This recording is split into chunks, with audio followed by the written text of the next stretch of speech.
Hi guys, welcome back to my channel. Thanks for being here learning with me. Today we will check out some new word clusters. You will learn not only grammar but also vocabulary, sentence structure, all these good things. So don't forget to like, subscribe, leave a comment, a question, anything you want. Don't forget to check out my channel. I have so many videos there. A1 vocabulary, A1 grammar, A2 grammar, A2 vocabulary, short stories, manga series. For everybody there is something. B1 is on my premium area, a really affordable one. So if you want to learn German, you will learn it here. Like, subscribe and share the channel to get all the German you need. Okay, today we have another topic. Today I decided to again take a country I am in at the moment, or maybe not. I have no idea, to be honest. When you watch this video, where I will be, back in Germany, will I be in China? Will I be, I don't know where, at the airport? I don't know. So China is the topic. And again, I chose words that are connected to China, of course, but not in the way that you might think. Yeah, I try to use words that are really organic and common, and I will teach you definitely some new things. Especially the last one is quite German style, you will see. We will, like always, use the vocabulary notebook. You can use this vocabulary notebook to really learn your nouns and the articles. Knowing the right articles from the beginning will be such an A game for you, I promise. Nothing is almost more important than knowing the gender of your words. With this notebook, you can step by step fill it in with your words, and on the top you see nominative, accusative, dative, and genitive, and you will always have the articles there. You will learn them, and soon enough it will be super natural for you to use the right terminologies. The book is available on my Gumroad, of course. Thanks for the support, and I hope you enjoy it. We will start with a word that could also apply for other countries, of course, but we will choose, or we did choose, Philosophie. Philosophie, female, yeah? And the plural is Philosophien. Philosophien. And of course, this word comes from Greek, from the Greek language, yeah? Okay, the article we don't need because we know we are in the red area. This should be easy enough. What does it mean? Translated, of course, is philosophy, like this. And we could also talk about the teaching of being, of meaning, and so on. But this is only one example or one usage. Another one would be a personal way of thinking or doing certain things. So we have the official philosophy, but we could also say the way of doing could be more personal. I'll give you at least two examples and you will see how to use this word. Die Philosophie, Philosophien des Konfuzius werden in China noch stark respektiert. Okay? An example with passive even, yeah? So you learn some grammar also. Here we have plural because it is not only one thing, but many different theses, philosophies of one person. So, the philosophies of Confucius, Genitiv by the way, werden in China noch stark respektiert, are respected a lot in China still. Okay? So, this is nominative, so that we don't need a cross. Next example would be, man weiß nicht, it's just an example sentence, right? Ob Philosophie eine Wissenschaft ist. One is not certain, or one does not know if philosophy is a kind of science. Okay? So you can leave your opinion, of course, in the comments. I would like to read it. But here we have the singular because we talk about a philosophy, a way of viewing the world, yeah? A philosophy. And then we have, or we go more to the everyday usage. For example, unsere Philosophie basiert auf Qualität, whatever, yeah? There's an example. So our company philosophy is based on quality and of course then you can say more things, yeah? Customer service or whatever, or honesty, stuff like this. So here we have Firmenphilosophie. Of course, we're not talking about the way how the galaxy, how the world works anymore. Yeah. But we talk about the way of doing something, the way of working, living, and so on. Yeah. So our policy, our company policy or company philosophy. Okay. And the last one. Zu dem Thema habe ich meine eigene Philosophie. Such a complicated word with all those O's. Philosophie, like this. So, zu dem Thema habe ich meine eigene Philosophie. Regarding this topic or to this topic, I have my own philosophy, my own opinion, my own way of thinking. So you can see we have either this academic philosophy, like Confucius, Taoismus, Aristoteles, whatever, yeah, many, many philosophers, or we have the more everyday usage, the way of doing or thinking.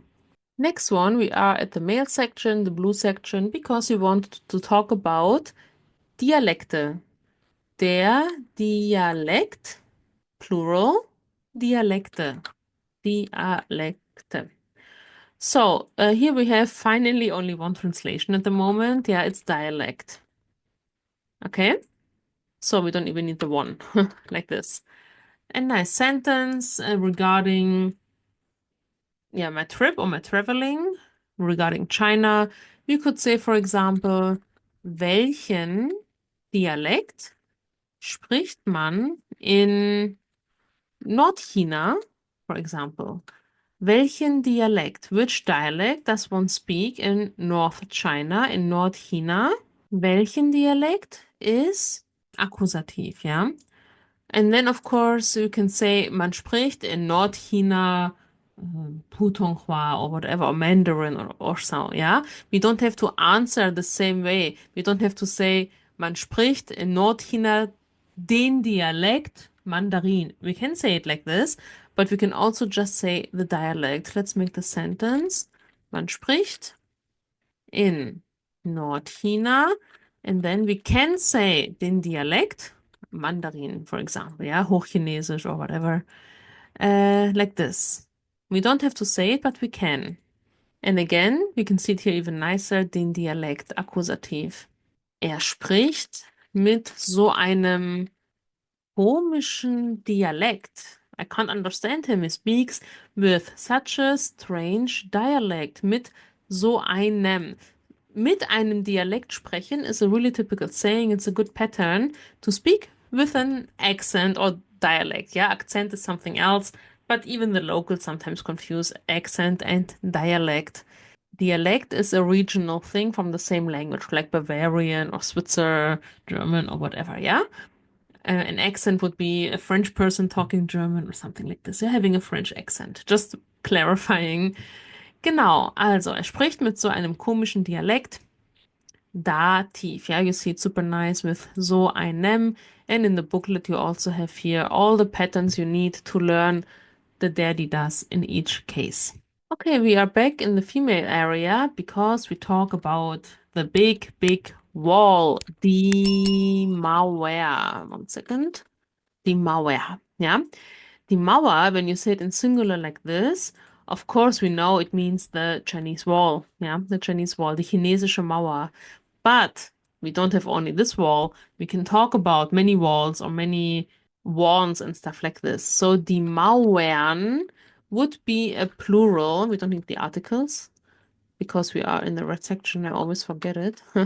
Mauern in plural would not be the Chinese wall. It's just the plural of this specific word. So we can say either the Chinese wall as a name, yeah, or of course we can just mean the wall or a wall like this. Okay, so let's say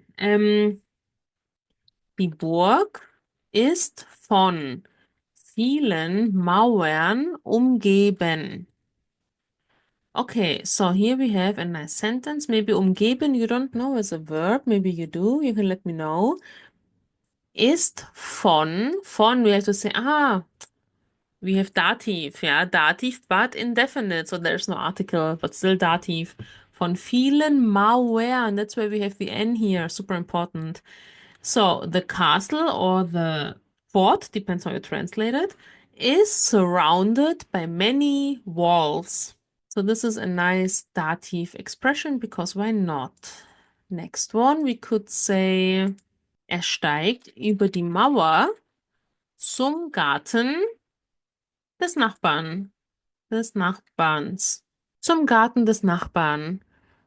Here, I try to give you a little, well, not complicated, but a little more detailed things, not only the wall is big or whatever.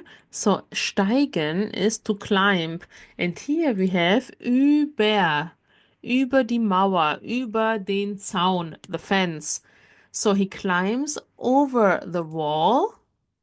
Die Mauer, this would be Akkusativ. This is Dativ, by the way, you should know. Zum Garten, to the garden of the neighbor. Super nice sentence, in my opinion. We have Akkusativ, Dativ, Genitiv, and of course Nominativ in one sentence. This is not that often, but of course it can be when you specifically try to do it. Okay, and a final one. Die chinesische Mauer endet im Osten im Meer. Did you know that? The Chinese wall ends in east into the sea. Into the sea. Genau. So, die chinesische Mauer hier Nominativ, so there's no cross. And it is not a brand name, but it is a specific name.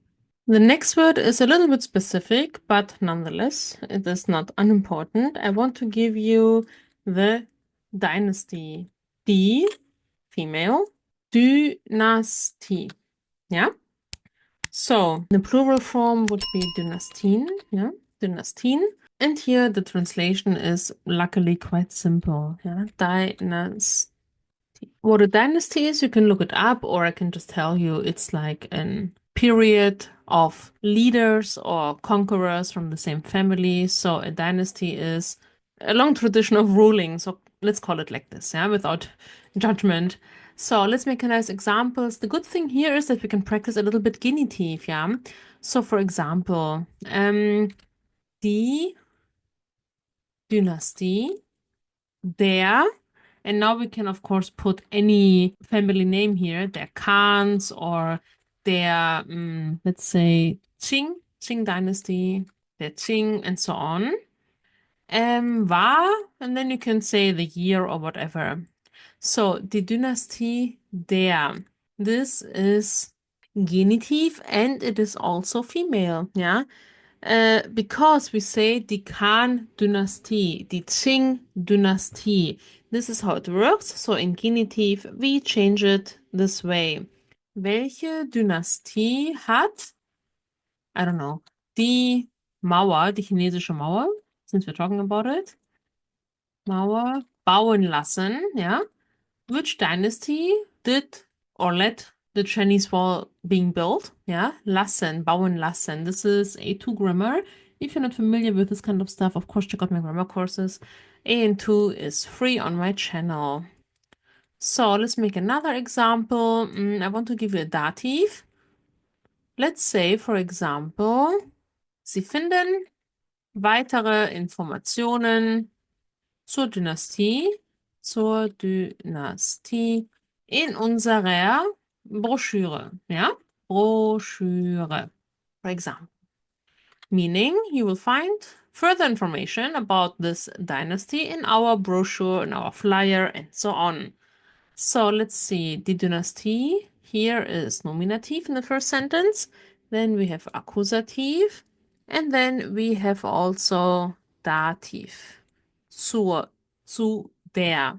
Okay, good. We go to the final word for today. I want to give you a word, and maybe you will think, okay, do we need this? What is this? But yeah, it is really common.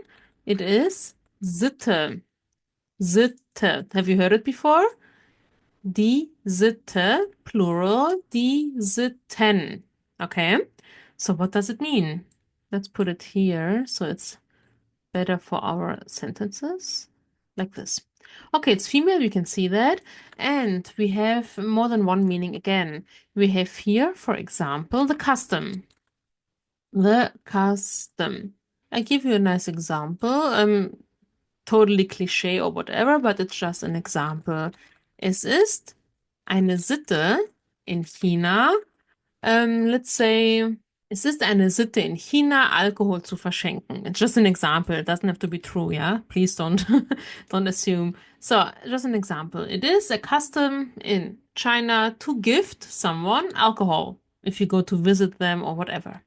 Ja? Es ist eine Sitte. It's a custom. Or another one, which is also a saying, a typical saying, andere Länder, andere Sitten. Meaning different countries, different customs. When in Rome, do as the Romans and so on, yeah? In your mother language, maybe there's something similar. But die Sitte is also something that is another meaning is like morals or traditional conventions, traditional ethics, we could also say. Sounds a little old-fashioned, and it is. We don't use it that often. We use it more for custom, but it doesn't mean you will not hear it somewhere. So, for example, old people sometimes, not only sometimes, but they say, Sitte und Anstand, ja, sind verloren gegangen. Okay? The grammar is a little complex, but the nouns are more important to understand. So, morals and let's say good behavior, Anstand, have been gone for a long time, yeah, have been lost. Der Anstand, if you want to write it also in your book, it's like decency or grace, yeah, more decency. So morals and decency are long gone, okay? This kind of Sitte. Another one, which is quite normal to use, we have police here, and the police that is more concerned with civil matters is die Sitte, yeah? So die Sitte can also be a certain branch of the police, yeah? Like civil police. Police. But we also have zivile Polizei, yeah? It's another meaning. So I want to give you an example because we can also use it ironic. That's why I'm saying it. For example, let's pretend you go for a walk with your boyfriend or girlfriend and you start kissing or whatever, a little bit more passionate. And another person says, don't do that. It's not good in public to kiss or whatever, yeah? And then you can say, ironically, sind Sie die Sittenpolizei? Are you the moral police? Yeah. So why are you saying this? What's your concern with it? So this is ironic, but the meaning Sittenpolizei is not false. There is a police that is for like civil matters. When there is like a murder or something, there's another police coming. Those are policemen or women for minor crimes or indecencies and so on. So, die Sitte. Let's make our crosses here. Es ist eine Sitte, this is Akkusativ. Andere Länder, andere Sitten is a saying, so nothing applies here. Sitte und Anstand is Nominativ. And the last one is also Akkusativ. Perfect. This is it for today. Thanks for being here, learning with me. I'm sure you learned something new, a new expression, a new vocabulary, even a new grammar. Everything is important to elevate your German, of course, and your learning process. Don't forget to like, subscribe, check out my other stuff. I have A1, A2, vocabulary, grammar series. I have B1 in my premium member. I have so many formats. You will learn German here if you really want it, yeah? So don't worry about that. Watch the content, do the exercises, interact with me, and you will be fine, I promise. I will see you very soon. Bye.